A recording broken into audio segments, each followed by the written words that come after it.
So, I got a little bit of free time today where the house was actually to myself, which doesn't really happen. I am having allergy issues. It's the middle of the day, so there's going to be planes, cars, people, birds, children,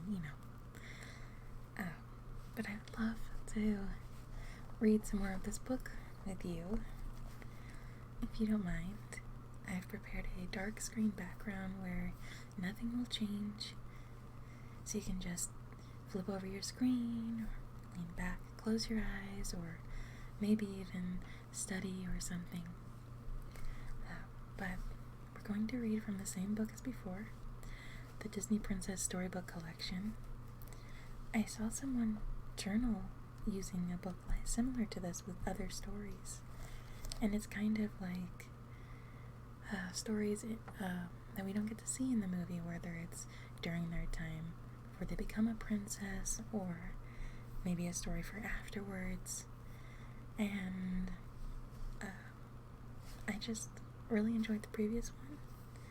I'm hoping that you will enjoy this with me.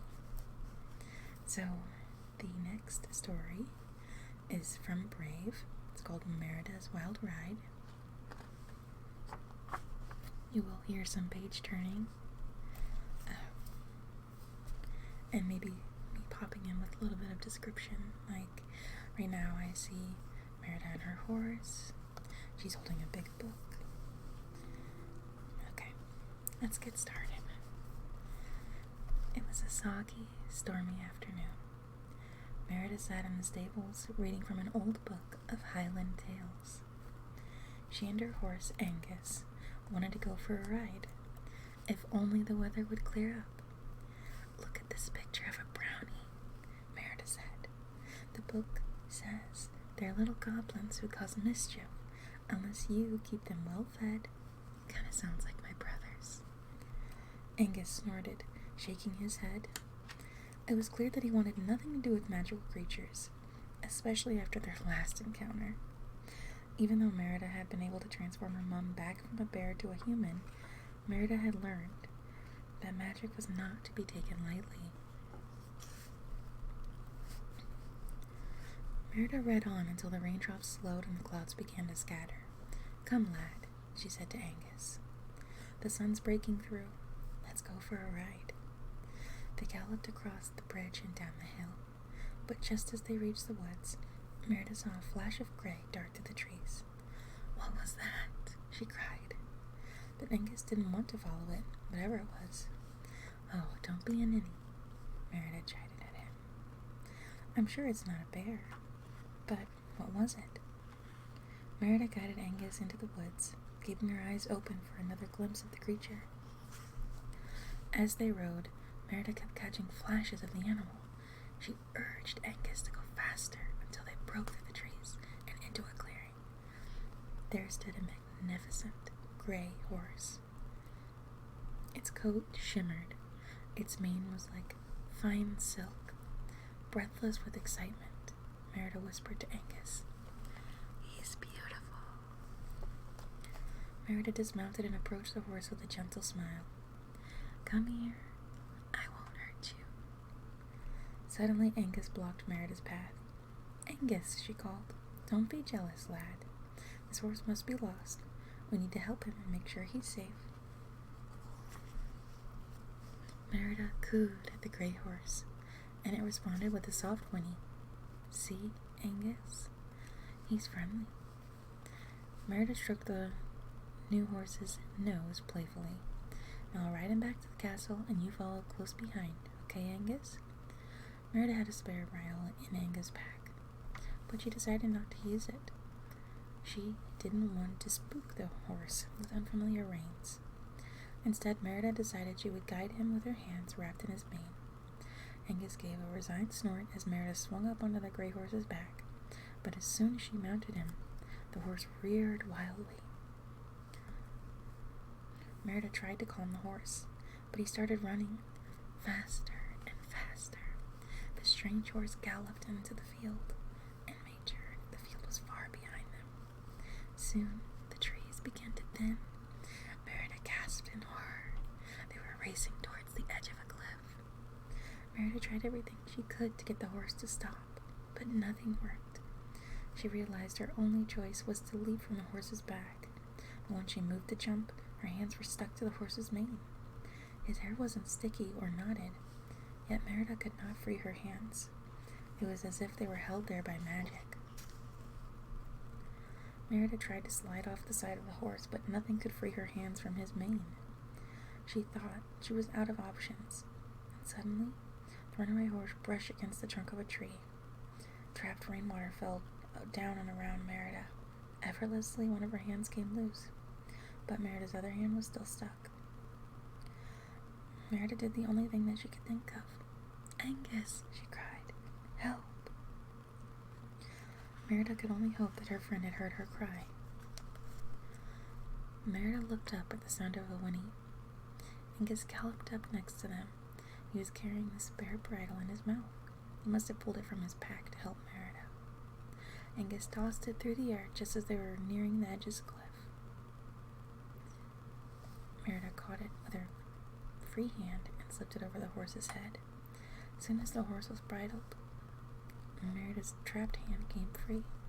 With the reins, she turned the horse away from the steep drop-off. Now that the horse had calmed down, Merida guided him to a safe path beside the sea. As they reached the shore, the horse finally slowed to a stop. Grateful, Merida jumped off. The stallion stood quickly. Merida looked in its eyes for an answer about what had caused the wild ride. It was clear to her that this was no ordinary horse. It must be a creature of magic. Merida removed the bridle and whispered quietly, "What are you?" But the horse did not reply. He simply moved his head softly, as if he was nodding, before galloping down the misty shoreline into the water. Merida frowned as she watched him. As the horse raced deeper into the sea, he seemed to disappear into the fog. Merida mounted Angus and returned home. She was glad that the strange horse had not harmed her, but she wanted an explanation for his wild ride. Back at the stable, Merida flipped through the book of the Highland legends, looking for answers until she saw a picture of a very familiar horse. "Look," she showed the book to Angus. "It's a kelpie." The book says once a bridle is put on a kelpie, the water horse will do your bidding. Angus snorted in disbelief. "Don't worry, lad," Merida said. "I won't be riding another one anytime soon. You're the only horse for me." Angus nuzzled his head against Merida's hand as if to reply that she was the only girl for him. That was cute. It was quite the adventure, and it got a little bit exciting at some points. So, you want to read another one? Okay. The next one is The Little Mermaid, The Secret of the Star Shell. Do, re, mi, fa, sol, la, ti, do. Very good, Laurel, Princess Ariel applauded. It was a bright and sunny morning in the village. Ariel was giving her young friend Laurel a singing lesson. "Why don't we try this one next?" Ariel pointed to a song in her music book. Laurel's eyes sparkled. "The Song of the Sea. That reminds me of my new best friend." "What's your friend's name?" Ariel asked. Laurel suddenly hesitated. I'm not sure that you'd know her, but we love playing together." She glanced at the clock. "I'm meeting her right after our lesson. Maybe I'll sing the Song of the Sea for her too." Later that afternoon, Ariel visited her sisters by the ocean. "Ariel," Adela sang out, "we brought you a present." She handed Ariel a shimmering shell shaped like a star. It had a delicate ribbon tied to the top. "It's beautiful," Ariel gasped. "Where did you find it?" "It was caught in the current," Adela explained. "It's a star shell. It's supposed to grant wishes." Ariel looked at her sisters excitedly. "Shall we try it?" They each took turns making one wish, but nothing happened. "That's all right," Ariel said. She tied the ribbon around her neck to wear the shell like a necklace. "It's a beautiful gift. Now, I'll carry a part of the sea wherever I go." They have Ariel sitting on a rock with her sisters surrounding her. but she's sitting there in a dress.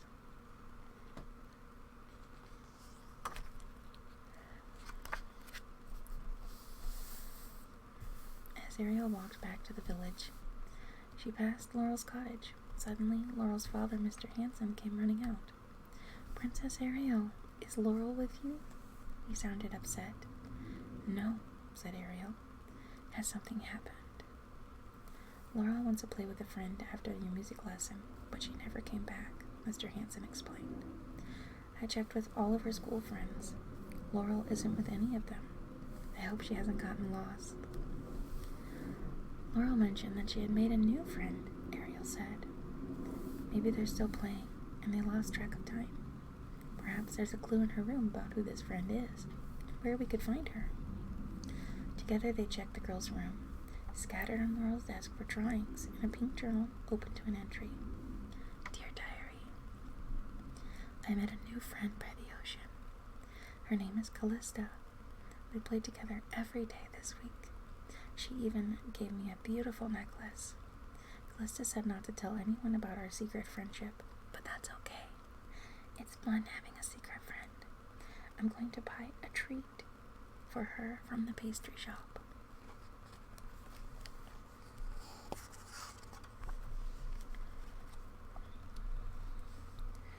Ariel and Mr. Hanson agreed to split up and search for Laurel.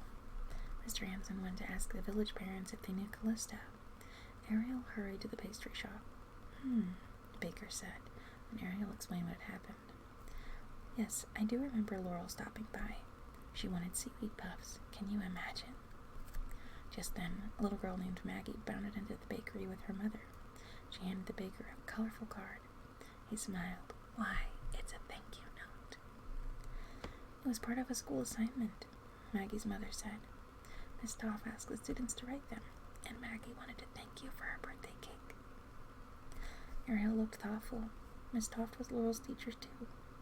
That meant Laurel would have the same assignment. Perhaps she wrote a thank you note to Callista for the necklace. It would hold another clue.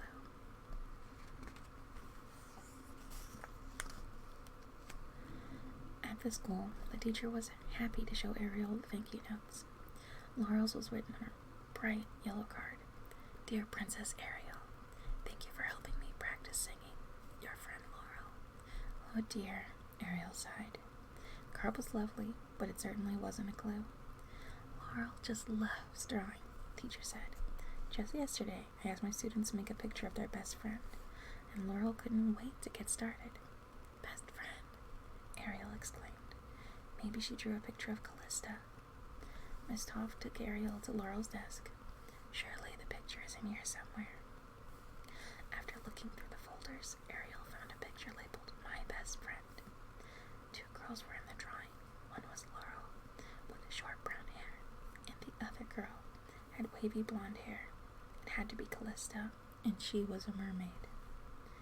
Ariel thanked Miss Toft and ran to Mr. Hanson's home. Mr. Hanson looked up hopefully when he spotted Ariel. "Princess, none of the parents knew of Callista. Did you have any luck?" "Yes," Ariel exclaimed. She quickly told Mr. Hanson what she had discovered. "Could Callista really be a mermaid?" Mr. Hanson asked. "It does make sense," Ariel said. "Look at the clues. Laurel met her by the ocean.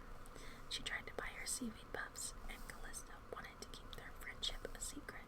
She must be a mermaid." "But then where is my daughter?" Mr. Hanson asked. Ariel smiled. "I think I know just how to find out." Ariel led Mr. Hanson to the beach and called for her friends Sebastian and Flounder. Ariel asked them to fetch her father, King Triton, so he could transform her back into a mermaid. In no time at all, Ariel was searching for Callista under the sea. After asking the merfolk, Ariel and her father found Callista's family's grotto. The young mermaid was there, and she was very nervous. "You're not in trouble, Ariel assured Callista. "We just want to know where Laurel is. Her father is very, very worried." "I don't want anyone to worry," Callista said softly. She led Ariel and Triton to her bedroom. "It's all right," Callista called. "You can come out." Slowly, Laurel swam out from under Callista's bed. Ariel gasped, "Laurel, you're here, and you're a mermaid too?" "It's so hard to explain," Laurel sniffled. "When I went to see Callista this morning, I was wearing my star shell necklace, and as we were splashing in the water, I told Callista I wish I could play with her under the ocean for real. All of a sudden, my necklace lit up, and I was turned into a mermaid." Callista nodded. "We realized this shell must be magical, so we thought we could just wish Laurel to be human again later. But while we were playing on the octopus slide," Laurel said, "my necklace got swept away in the current, and I didn't know what to do." Suddenly, Callista spotted Ariel's star necklace. "Oh, Princess, you found it. That means we can wish Laurel human again." Ariel looked at her father. King Triton smiled kindly. "I'm afraid the legend of the star shell works a little differently," he said. "Come with me to the surface and I'll explain."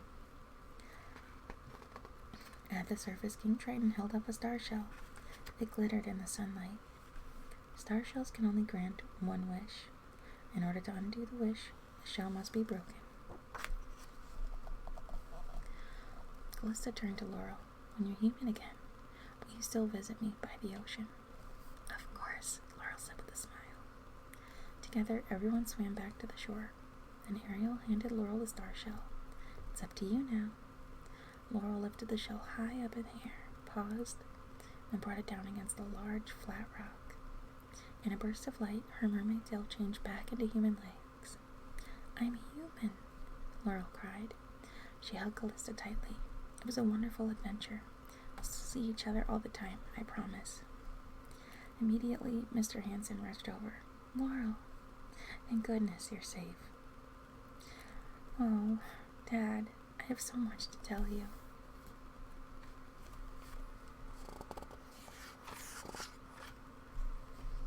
A few days later, Ariel asked Callista and Laurel to meet her by the water.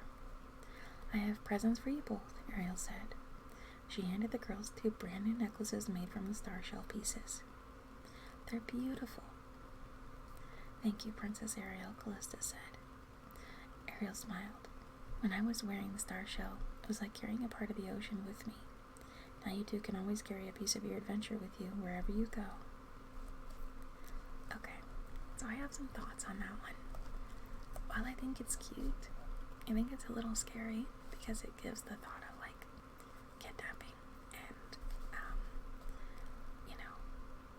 children's disappearing from their parents and then not telling them where they are.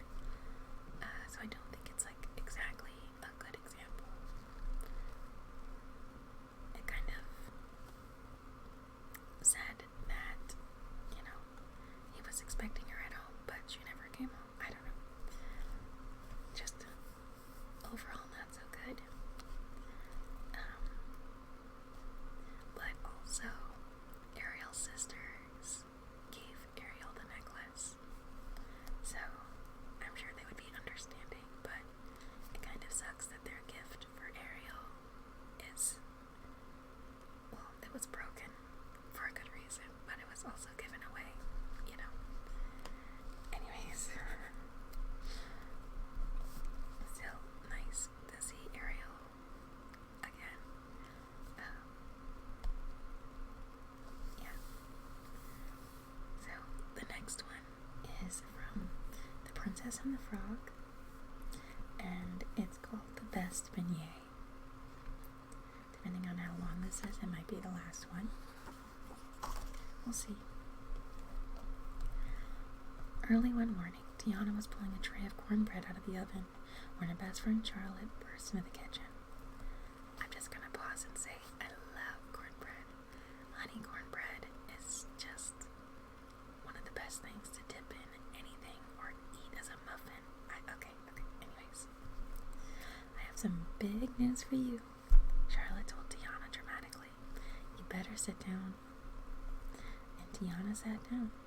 The World Beignet Championships are being held in Paris this year, Charlotte said. And we simply must go. The World Beignet Championships? Tiana asked, shaking her head. She'd never heard of the event. It sounded amazing. The only thing Tiana loved more than making beignets was eating them. Don't worry, Charlotte said. You're definitely going to win, and I've already signed you up. Tiana fell out of the chair. And this is why I made sure you were sitting down, Charlotte said. Fantastic, Naveen said when Tiana told him about the championships. I know that you will love Paris and make the best beignets you've ever had. So I'm sure you're going to win. Tiana blushed. She knew that she was a terrific baker, but it was nice to hear Naveen say it. You're up, here we come, Naveen said happily. You're up, here we come, Tiana said nervously as she walked up the gangplank to the huge steamship. After the ship set sail, they would be in Paris in just 5 days. I'm so excited, Tiana, Charlotte said. You're going to show them what a real chef looks like. And you'll finally get to see Paris, Naveen added. But Tiana didn't have time to see Paris. I'm sorry, Tiana said when she got there. The contest is in 3 days. I have to start getting ready right now. I have a lot to do. But there's so much to see, Naveen protested. I will probably mispronounce this, but the Louvre Museum, Notre Dame Cathedral, the Eiffel Tower. You and Charlotte go without me, Tiana said. I have to be completely prepared for the contest. If I win, it will be huge for the restaurant. Just today, Charlotte begged. Just give yourself 1 day to do something fun. Maybe we can all have a nice lunch in the hotel restaurant. Tiana sighed. Okay, but just tonight. Tomorrow, I have to get to work. But the restaurant didn't work out so well. Mademoiselles and Monsieur, the waiter said, I present to you our signature dish, frog legs. That's hilarious. Okay, so that was a bad idea, Charlotte said as the trio quickly left the restaurant. Tiana shuddered and still remembered what it was like to be a frog. We can still have some fun, Naveen said, leading them through the streets of Paris. You see, he said, pointing up as they rounded a corner, the Eiffel Tower. Tiana looked up, then up and up and up some more. It's so tall. She took a step back to get a better view and tumbled right off the curb. Ah!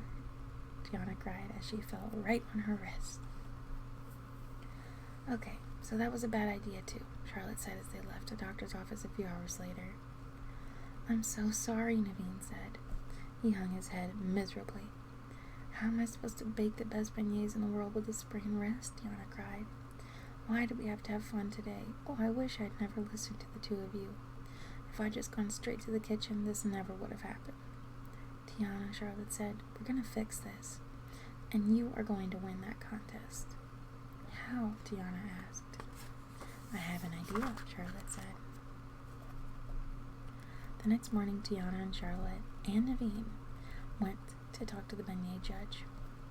You see, Charlotte said, pointing to Tiana's arm, it was all our fault, so Naveen and I think we should be able to help Tiana in the contest. It's only fair. Well, said the judge, it is the most unusual request, but yes, these two may help you in the beignet championships. Tiana breathed a big sigh of relief. So, Tiana got to work teaching Charlotte and Naveen everything she knew about beignets. How to weigh the flour, how to test the temperature of the frying oil, and even her secret ingredient. Just add a pinch of nutmeg and powdered sugar at the end. Tiana admitted. Genius, Naveen cried. By the day of the championships, Tiana felt good about their chances. Charlotte was fast as a whisk, and Naveen was good with the fryer. Everything was going to be okay, Tiana said to herself nervously as the competition began. Under Tiana's instruction, Charlotte whisked up the beignet dough. Perfect, Tiana said, after taking a small taste. To the fryer. With Naveen's help, the beignets fried up light and airy and perfectly golden. Everything was going well until... No, Charlotte cried. She dropped the nutmeg jar, spilling it all over the floor. I'm so sorry, Tia. But to Charlotte's surprise, Tiana just laughed, reached into her pocket, and pulled out an extra jar of nutmeg. You didn't think I could cook without a backup, did you?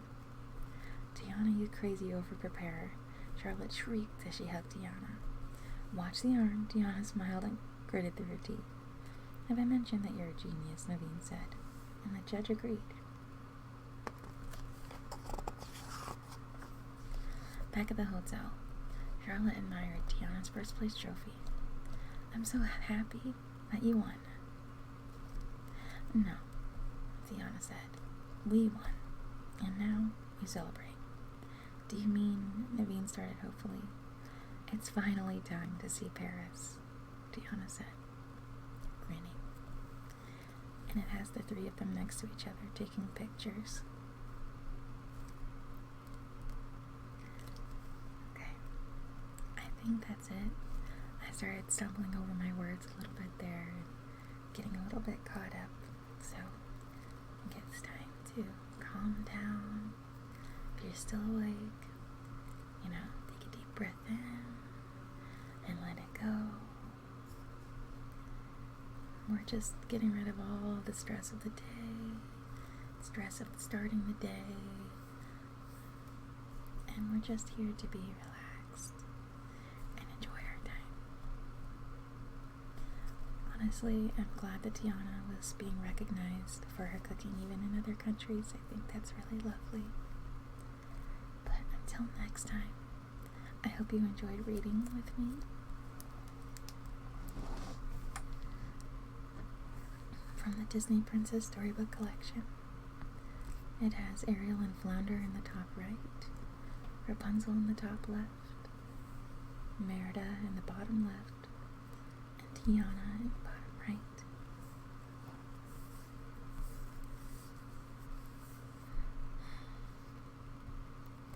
I hope that you've enjoyed this video, and I hope to be posting more soon. I tried to mention this before, but we've had more people move in. For example, with my roommate situation, we already have a dog, and my roommate got into a relationship, and their sleeping schedules are kind of off. So one is awake further into the night when the other one is awake really early in the morning. So they both kind of suffer with sleep. And I have a relative here that is here for the summer until he goes back to his college. And a friend of that relative, who we view as family, is also in a trade school right now, and it's closer from here than his house. So it's a house full, and it's just really hard for me to find time, and it's been like this for a long time, where there's just always noise. But if that's okay with you, I can post more. But let me know your feelings. I really would like to finish this book on the channel. So if you're interested, let me know. I might just do it anyway, because, that's what you kind of do when you posting videos. You kind of do it for yourself, but also for others. For videos I promised a while back, but honestly, I just can't afford to buy an expensive tripod or an expensive camera. So I can't really record longer videos on my phone that well. It's going to be shorts on my phone and longer videos on my computer, which is why you're always hearing a fan sound. So maybe one day when I can afford a tripod, can I do the videos that people requested. I still have not forgotten, after a year and months, people wanted me to do a long video of tapping on the plastic pumpkin decorations, which I still have, because I put out the decorations again for last year's Halloween, and I will continue to do that. And I noticed that Halloween decorations are already out, and we're in it's the 14th of July right now, so that's kind of wild. But honestly, the best way to get Halloween decorations is to wait until after Halloween. And you might not get first pick, but the original prices for most things are incredibly insane. $30 for like an oven mitt with a ghost on it. I love ghosts as much as the next guy, but just because you have it, you know.